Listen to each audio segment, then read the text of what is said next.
بسم اللہ الرحمن الرحیم۔ السلام علیکم ورحمۃ اللہ وبرکاتہ۔ فدیے کا بیان۔ فدیہ، سب سے پہلے یہ جان لینا ضروری ہے کہ فدیہ ہوتا کیا ہے۔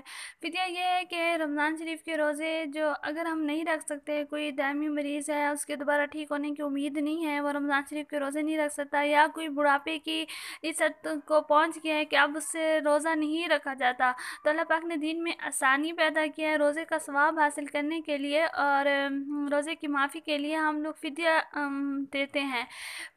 روزہ یہ یاد رکھنا ضروری ہے کہ روزہ کسی حالت میں بھی معاف نہیں ہے۔ روزہ انسان پہ فرض ہے، مسلمان پہ فرض ہے۔ روزہ چھوڑ دینا گناہ کبیرہ ہے، لیکن اگر ہم مجبور ہیں، ہم نہیں رکھ سکتے، یا مریض ہے یا کوئی بوڑھا آدمی ہے، تو اس کے لیے فدیہ دینا ہوتا ہے۔ اب مسئلہ یہ ہے کہ فدیہ ہے کیا، کتنا دینا ہے، کیا دینا ہے، کس کو دینا ہے۔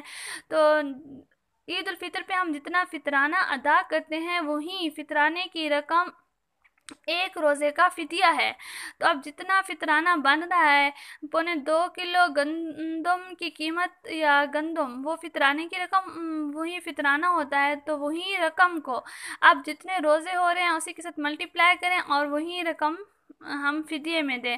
فار ایگزامپل، اگر 100 روپے فطرانے کے بن رہے ہیں، تو فدیہ روزے 30 ہو رہے ہیں، تو ہم نے 3000 دینے ہوں گے ہمیں فدیے کی رقم۔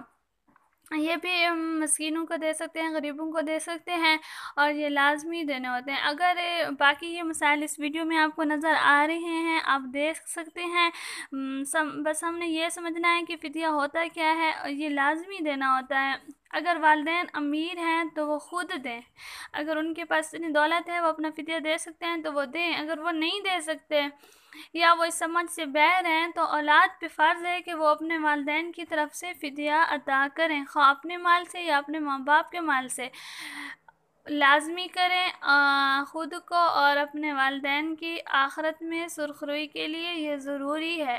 دین کے ان مسائل کو ہمیں سمجھنا چاہیے اور ان پہ عمل کرنا ضروری ہے۔ والسلام، جزاک اللہ۔ باقی آپ کو نظر آ رہا ہے، آپ خود بھی پڑھ سکتے ہیں۔